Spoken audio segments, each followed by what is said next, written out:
Hi, everybody. Welcome back to the You Don't Understand podcast. So, last week, where we had left off, I had basically called my mother a hypocrite, and said that she was very wish-washy growing up in terms of the difference between her thoughts and what she was saying and the actions that she was actually taking. So, we wanted to expand a little bit on that for this week's episode, talk about the importance of being consistent in what you're doing as a parent and as a child. And my mom can expand on that a little bit as well. Before I say anything, I definitely want to know when you say hypocrite, it's a very strong word. but but just again, that's how you feel, then that's how you feel. And I'm not going to take that away. But I want to know that what part made you feel or you felt that I wasn't consistent about certain things, or you felt that I wasn't giving the right message. Maybe I was saying something, but my actions were like, maybe saying something else. Or so where did you feel that way? What made you feel that way? I think the biggest disconnect I felt was you always grew up or while I was growing up, you always said this to me and you said this to other people, like your own friends or peers, that you were a very open type of parent. You want your child to come and tell you everything. Your ch like that's the type of relationship you want with your child.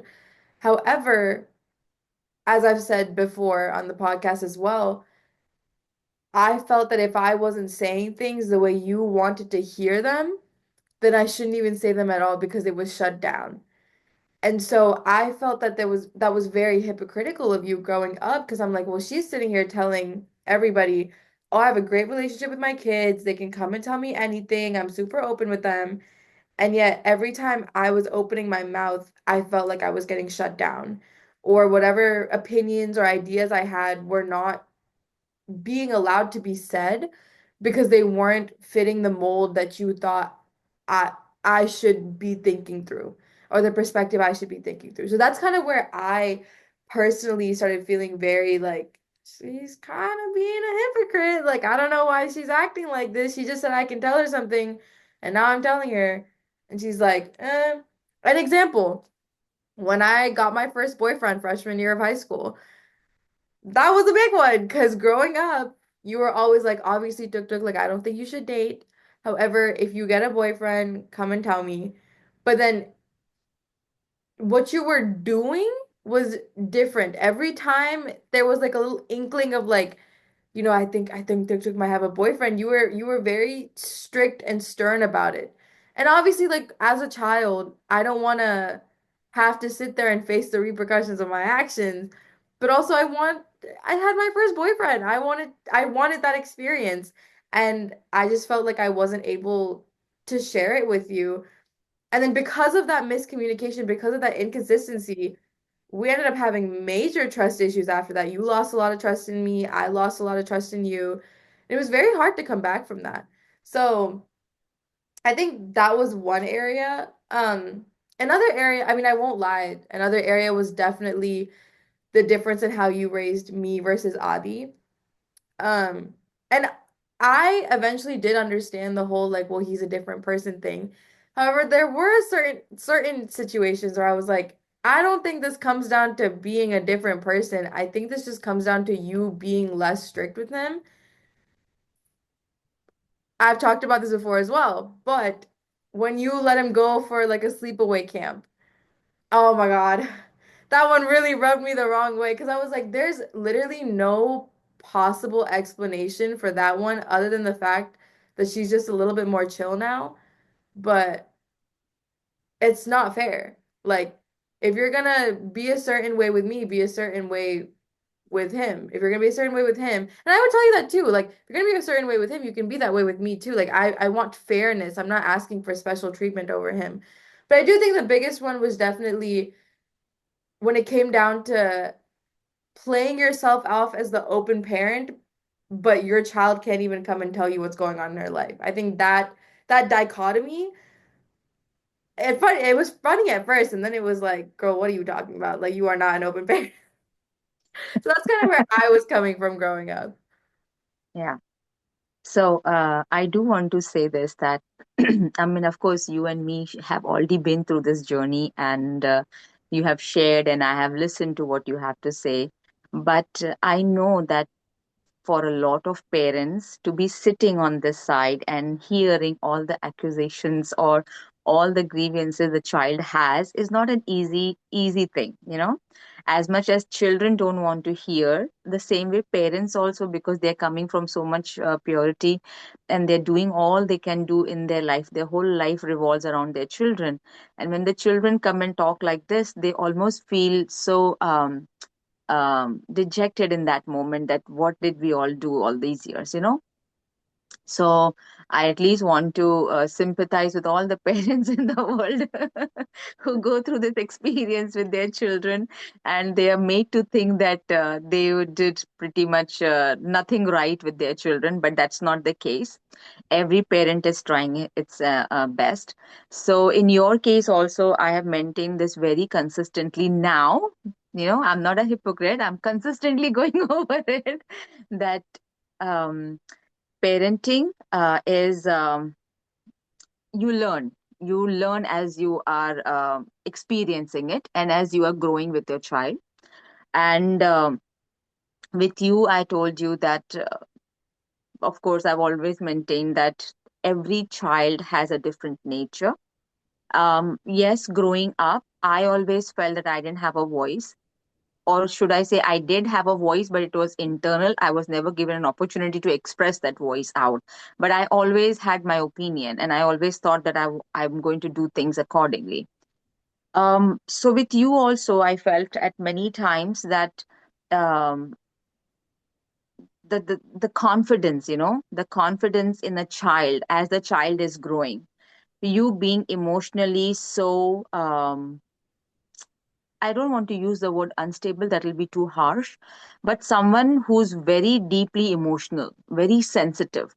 So I always felt that the world around you is always going to be having that space where it can hurt you more, because you're a genuine person. If you get into a relationship, um, I know that you will go all out with all your heart, but not necessarily you will get reciprocated with that.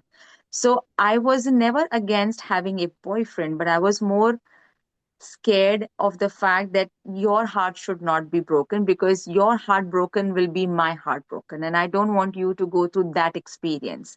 And I know that your first boyfriend is not going to be your last boyfriend. You know, I know that that heartbreak is going to happen.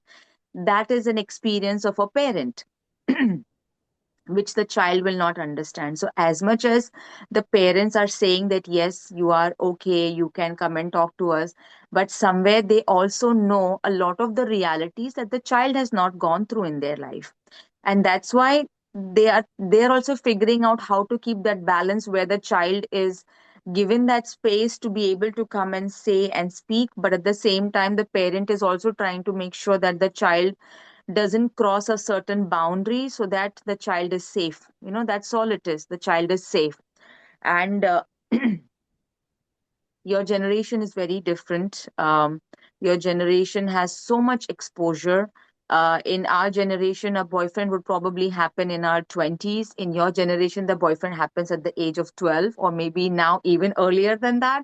So I'm like, that's not an age for a boyfriend, not because it's not an age, but you're just not mentally ready to handle a relationship and invest your emotions in that sense, you know.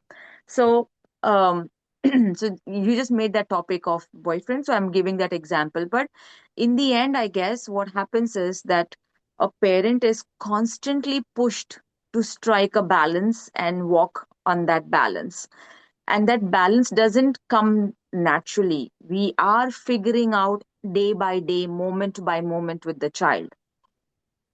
So yes, what could I have done different? Actually, to be very honest, I don't even know today what could I have done different, because because whatever I did then was my best. I was trying to do my best. So now if I look back in retrospect and say, "Oh, I could have done this," but that's not the fact. The fact is that whatever you could do and whatever you did was your best. So there's nothing I can undo in that. But yeah, what I can talk now with the journey past and what I've understood from that journey now is that as a parent, sometimes you just have to have the acceptance. It's a very hard reality, but you must have the acceptance that you will be misunderstood by your child. You will be misunderstood no matter whatever you do. The way a child feels that, yes, no matter whatever I do, I don't have that space, or I don't have that communication, no matter how much communicative or that space I give the child, yet you still felt that you don't have that space to come and talk to me. And no matter how much ever I feel that I'm doing my best, it will never be. So I guess that is a hard reality of acceptance, that you will be misunderstood, you will be misjudged, um, and that's okay. That's okay.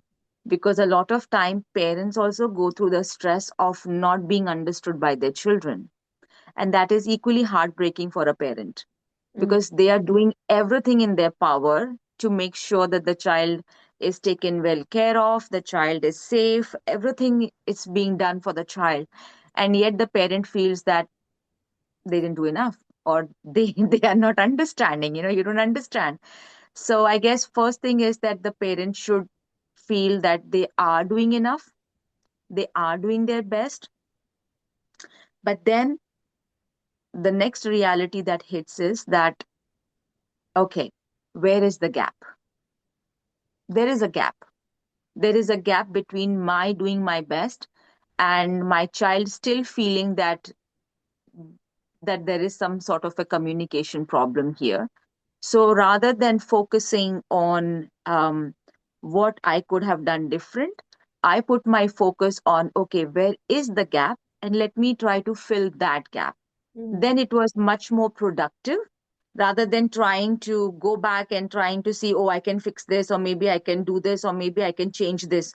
I think that is not the right approach. The right approach was that, one, first have the acceptance that it will come to this point in any relationship, no matter how much ever you do. That's just how relationships evolve, be it parent and child, or be it any other relationship, that at some point it becomes so monotonous that you have to again rethink and figure out where is that gap, and then you try to work on that gap. You become more objective then, that okay, this is where my focus is, we want to make that better. Now, coming to the hypocrite part of it, I do feel that no, I guess that's how the child perceives that they're being hypocrite, but they are basically just trying to find that balance and making sure that they give the child enough space, but at the same time, they hold the child back enough so that the child is not hurt in that whole process of whatever experience the child is going through. And yes, I've always maintained that every child is going to be different. So your temperament, your personality is very different than Adi's. It was never about a boy and a girl for me, especially for me, because I am very women pro, and I have always been like that. So there is no way I'm going to do injustice with my own child, and who happens to be a girl child. But your personality, and I felt that you were more vulnerable emotionally than versus Adi. So and you've always been my weak point. You know how that there is a saying in India that there was this story where the king's life was in his parrot. So it goes like that, that if you want to harm the king, or you want to kill the king, you basically kill the parrot. You mm, don't kill the king, because the life is not there, the life is there. In my life, you were my parrot since the day you were born, because my personal experiences were like this, and I always was wanting to have a girl child and have the girl child have the experiences that I could not get. um, and I guess in that process, at what point did I become so overprotective? I didn't realize it, because again, it's a new experience for me too. So you are my parrot, and anybody can, and I'm a very strong person. So nobody can do anything to me. But if they really, really want to get to me, all they have to do is think bad about you, and that's it. I am like a lioness trying to protect my cub. So in hindsight, it is not the best thing as a parent, because I think I got too overprotective about you, and in that process, I did. Become little more strict because I wanted to hold you tight to me. I didn't want anything to happen to you. That's also not good. That insecurity is also something that parents must deal with. Parents must understand that they are not here to hold the child back. They are here to make the child's wings as strong as possible so that the child is ready to fly with the best wings possible in the world. And I guess that was a hard lesson for me to let go. Yeah, I agree, and I know we had a lot of discussions about it. I think, but the bringing it back to what the issue was is because this is a rhetoric that you said for many years. However, you didn't implement it till way in my probably like junior or senior year of high school. Um, and I think that's where the issue is. If you are going to tell your child or in front of your child tell other people, this is the type of parent I am, then you have to be that type of parent. It is, and I completely agree, it's a very hard balance to strike, but not following through with what you're saying, at least in my experience, is inevitably what pushes your child away from you even more. Because that's how I felt. Because it makes like I don't want to make it sound bad, but it makes the parent lose all credibility with their child. So I they're agree. I'm not going to deny that. I agree. yeah. So Um, I think yeah, that's what causes children to pull away even more because it's like, well, I just don't trust what you have to say because you're saying one thing and doing another.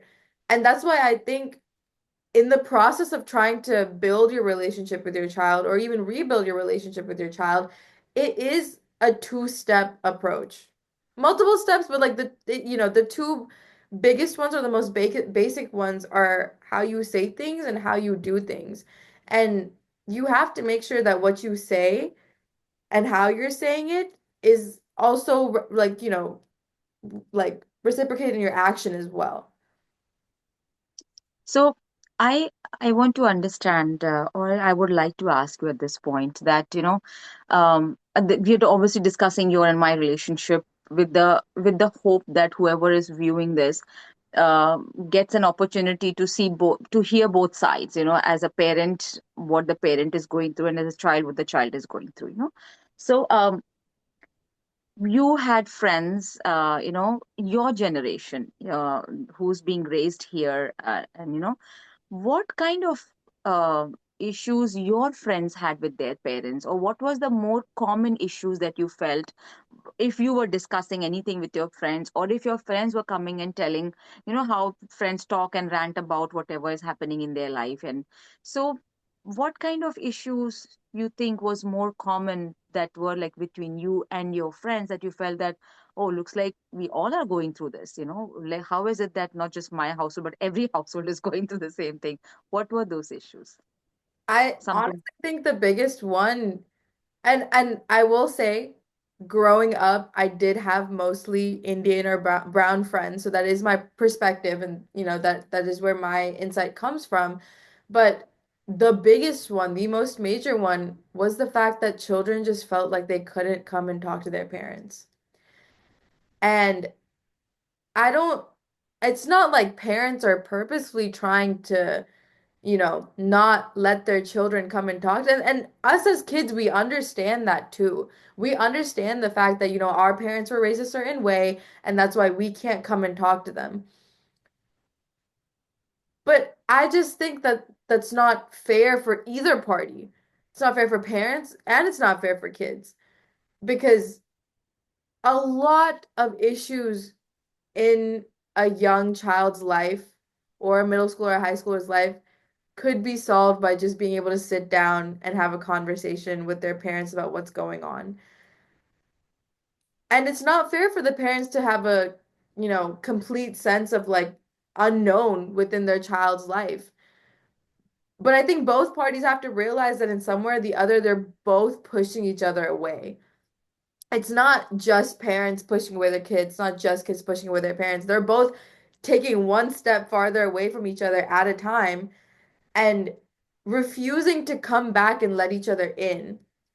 And honestly, that I genuinely do think that was the biggest issue. And like, me and my friends, have had even till this day, I have friends, they're 21, 22 years old, and they still can't tell their parents certain things. Or I have a lot of my friends actually, they're just now starting to little by little, let their parents in a little bit. Their parents are letting their kids in a little bit. Not saying that's necessarily a bad thing. It is good that eventually you figure out your relationship, but I don't think it has to wait till your child is a full-grown adult for you to be able to talk to each other. I think that's a process and an experience that every family and every household should be able to go through when the child is a lot younger. That space of openness should be there from the get-go. So now, if I have to ask you, what could have been different? Hmm. What would that be from a child's perspective? What could I, or maybe in general, you could have thought that, oh, maybe this could be different, or done differently, that would have been able to bridge that gap or not go away from each other? Well, I think the first thing is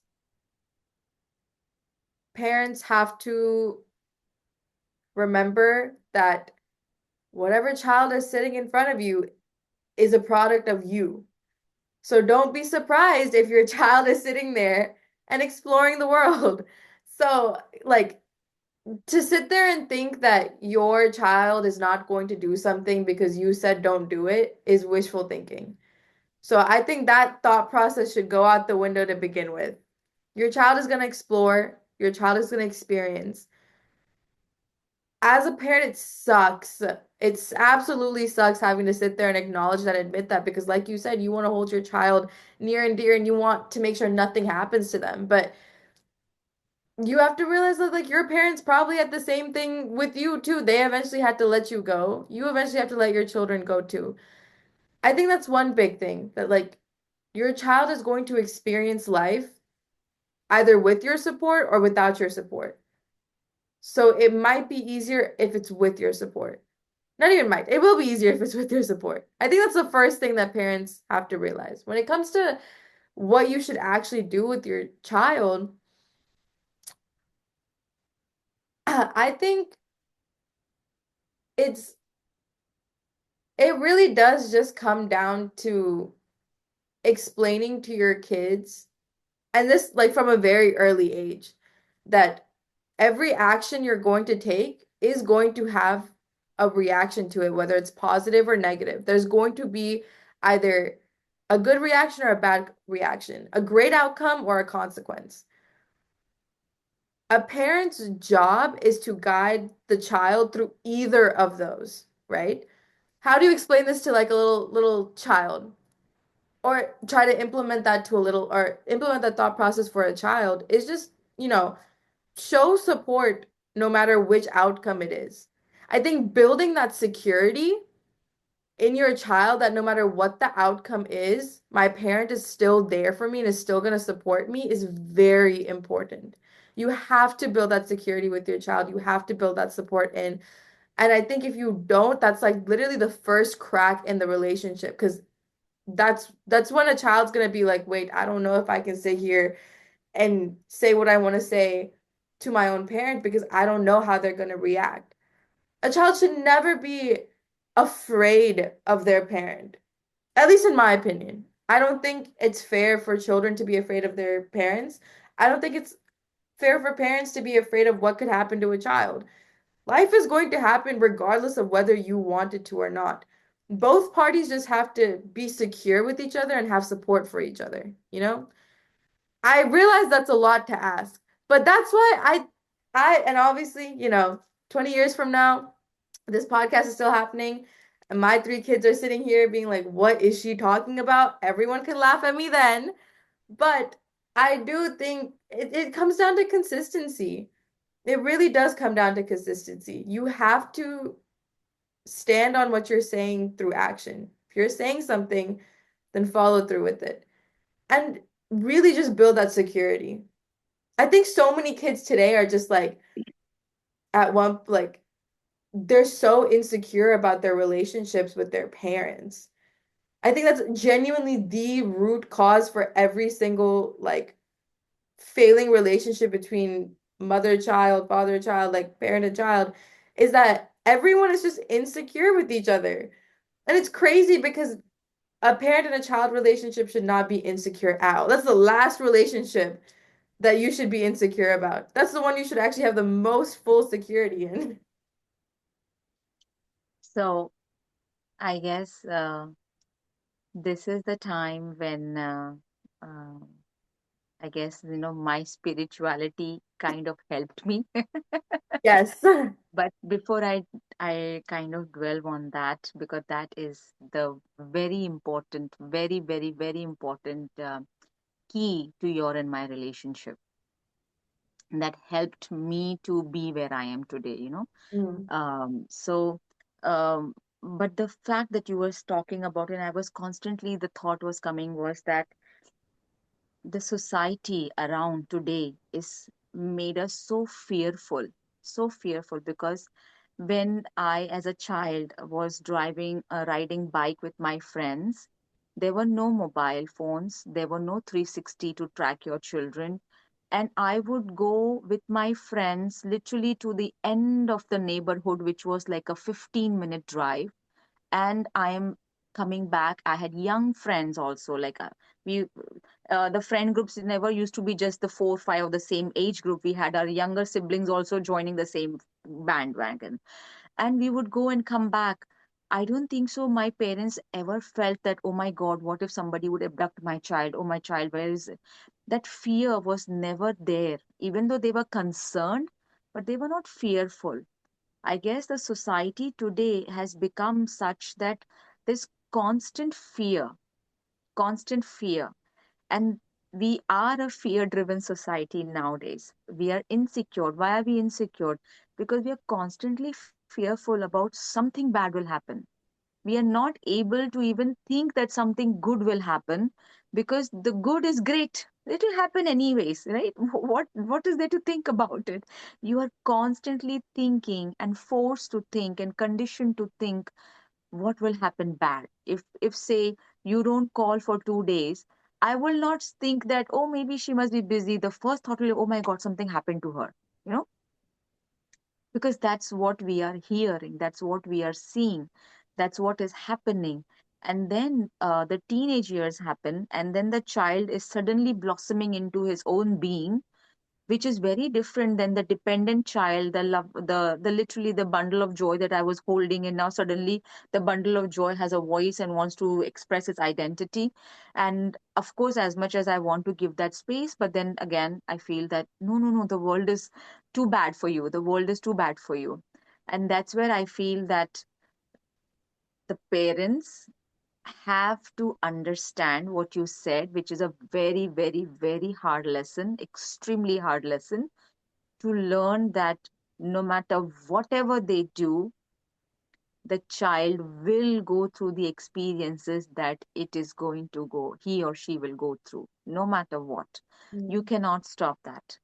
So the best would be to have that acceptance, to have that understanding, and then come up with a plan with your own child to walk that journey together, rather than thinking that, like a kite, I will let you fly, but then when I need, I will pull you back either.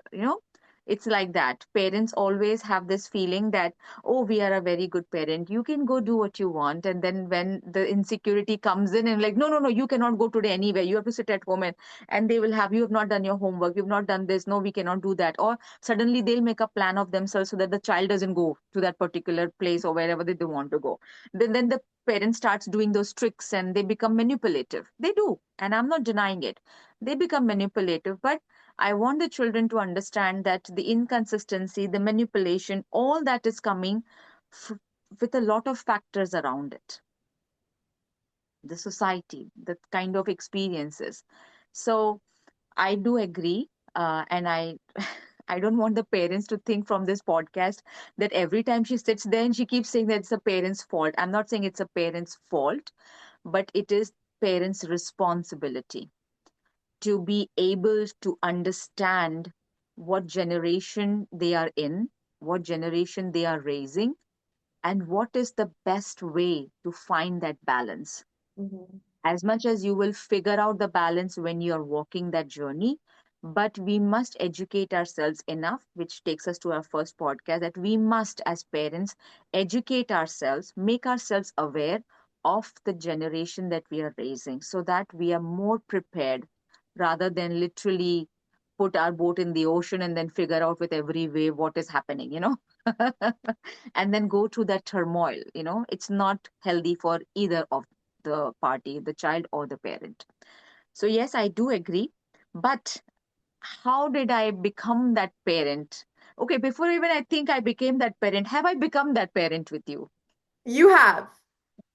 It took a long time, took a very hard, arduous, long journey, but I will say that you have.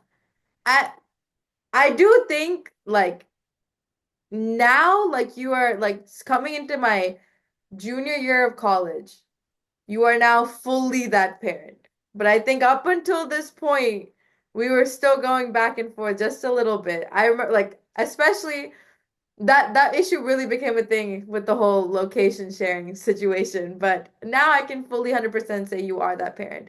I think the issue was though, and this is a common theme I've seen in a lot of parents nowadays, is everyone wants to be the chill parent, the cool parent. Yeah, me and my kids have a great relationship. We're way better than how me and my like, my parents were like whatever, whatever. So they say that they're doing all these things. I mean, back to my original point, they say that they're doing all these things, but they're not actually doing them. And that's why consistency is key. You have to make sure that what you're saying is what you're doing.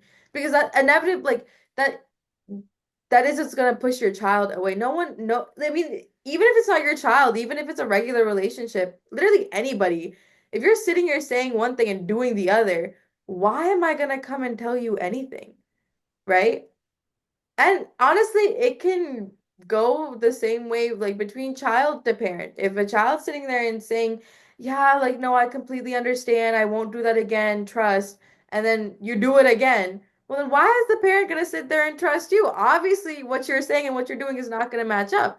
So there has to be consistency on both sides. Like, and I think to achieve that consistency, you have to create that security that your child can come and talk to you and it's okay because no matter what the positive outcome is or what the negative outcome is, you guys will go through it together and it'll be fine.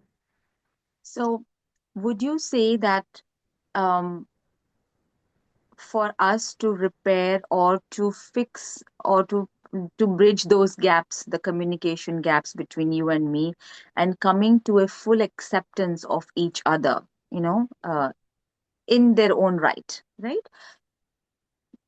comes from the fact that the child also feels that they should uh, they should put that effort in the relationship, because many times I feel that parent obviously have crossed that threshold of the teenage years where your blood is boiling and you're Mhm. like, I don't care about the world, you can go wherever you want to and I will do what I want to do. The rebellious nature that comes in with the age, it's nothing to do with the person as much but with the age. but the parents have already been through that space, so they are little more as much as they are insecure parents, but they're still holding on because they know that eventually the relationship will get better. It's a phase that needs to cross, but children don't have that understanding that it's a phase that will cross. But while they're crossing the phase, sometimes things go so bad that children end up doing things that actually harm them the most, Hmm. more than. So what would you want to tell those children? um, because I feel that sometimes parents don't know what to say the right thing, but it would be nice if it comes from a person like you who has been through that phase and who's their generation of today. um, what would you tell them? What would your message be to those children, uh, that should they give up or should they not give up?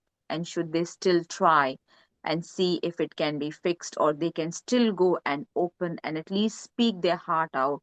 What would you tell them? I would say that if to any child out there who has a parent that's coming and saying that they want to fix the relationship, to follow through and see what could happen. It feels, and trust me, if there's anyone that knows this, it's me. It feels like a lost cause at first. It feels like it's never gonna get better. It feels like a waste of time. But the fact that your parent could put everything aside to come to you and figure and tell you that they want to figure it out, the least you could do is put everything aside and meet them in the middle. Go on that journey. At the end of the day, honestly, what got me through everything was the fact that our relationship was so bad that I was like, oh, it literally cannot get worse than this. Like, we've hit rock bottom. There's quite literally only one way to go from here, unless we're trying to really go to the core of the earth. So that's really what got me through it. It's like, and every child knows when they've hit rock bottom with their parents. If you've hit that point, there's only literally only one way to go. And I would say that it is way easier in the long term, and honestly in the short term too, to sit there and take that journey with your parents than lose that relationship altogether. Because the outcome of only one of those options is good. And I know every child is gonna want that option too. Um, Obviously when I say that, that means the parents have to do, their thing too. But as a child, I really do urge anybody my age group or younger or even older, if you're in your like, late 20s, 30s, 40s and you're trying to fix your relationship with your parents now, that's fine. Take that leap of faith. It there like there's quite literally no bad outcome that could come out of trying to fix your relationship with your parents because I think one thing children have to realize is that they're not the victim in this story. I think children really do feel like, you know, this is just happening to them.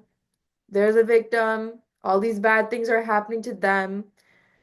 But you have to put your ego and your hurt and your pride aside and realize if you feel like this, imagine what your parent feels like. Someone who quite literally does not know where anything went. Because at least as a child, like you know in your head, like this is when it went wrong. This is when I stopped trusting them. This is when I lost all like, faith in our relationship. Yeah, you know when those things happen. But as a parent, they're completely in the unknown. They don't know when you started feeling like this. And granted, it is a parent's, technically, it's a parent's fault that you felt like you couldn't open up and tell them all these things. But you have to remember that they don't know this. You are the one that holds all the knowledge on this relationship. So obviously, it's only fair for you to also want to repair it. So I think children do have to realize that they're not the victim in this situation. there and like you honestly, we're both going through the same thing. Both of us don't know where to go from here. So why are we pushing each other farther away from like why are we pushing each other farther away? Let's try to like come together and bridge that gap. Um, I think that's the biggest thing. Kids also just need to grow up. I'll be the first to say it was a hard pill to swallow to have to sit there and be like, okay, you know what? Maybe I'm making mistakes too. Maybe I'm not giving her grace either. Maybe I need to put my ego aside. Maybe I need to grow up. But if you want something, you are going to have to, make some sacrifices for it. And if that means growing up and starting to understand your parents, then that's fine. There's no bad outcome to that. But that's Very pretty much my beautifully. perspective. No, but that's beautiful because both parties should have that perspective. Both parties have to keep their ego aside. The child should keep the victimhood ego aside and try to see the other person's perspective and understand them and see their intention.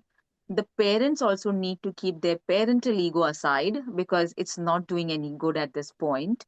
Uh, in that bargain, if you're losing the relationship or your child, it's not good.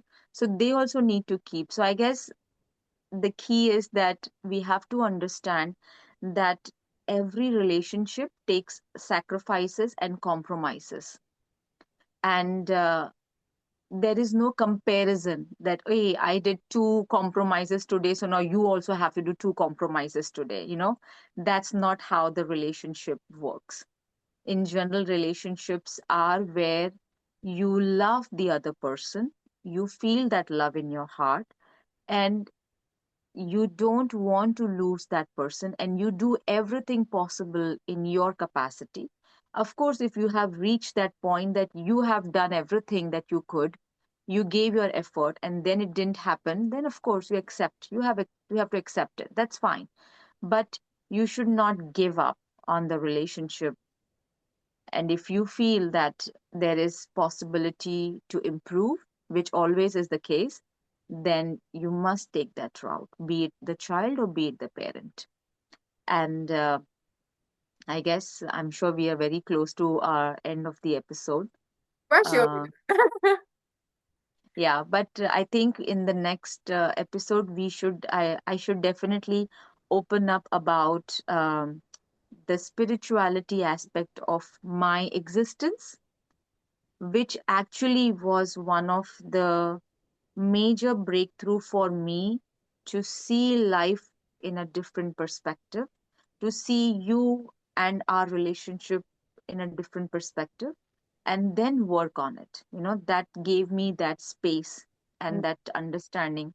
And I guess when I started introducing the same with you, and when you started bringing the same perspective into it, I guess the relationship started changing into a more positive one. Of course, it was still lot of work to be done because there was a lot of repairing to I happen. would argue we had like a really bad dip when you started introducing spirituality into it, but then we were on the up. Yeah, so it's like that. When you try to bring anything new or change, it's always going to be difficult because you are again entering into a very unknown territory. You don't know. But then, if you have the faith, as you just said, leap of faith, if you have that faith, you have that uh, more than faith, the desire that you want it. You want that relationship no matter what. That relationship is very important for you. Then with faith you have to move forward, and with consistency you keep doing what needs to be done day by day, moment by moment, experience by experience. But now we are taking that experience and walking through it together rather than trying to be on separate modes. Yeah. But I agree. For today, we can leave the episode off on that. Next week's episode, we're definitely going to dive deep into spirituality, and how that really played a huge role in our relationship. Of course, as always, please like, subscribe, comment any topics that you guys would like to hear about in the future. We would love to make videos on that as well. And yeah, we hope you like this week's episode, and we can't wait to talk to y'all again next week. Thank you, thank you, thank you, Diksha. Thank you so much. Not the government name. All Yes, right, I was bye. almost about to say the name and then no, no, no, let me just say Diksha. It's better that way. I know I have mentioned your name many times, but yeah. But so thank you everyone for watching us, and please share this to as many people as you can with your friends and family members. Even if we can help one soul, one relationship, it's all worth it. Yeah. Bye, All right. everybody. Bye bye. Take care.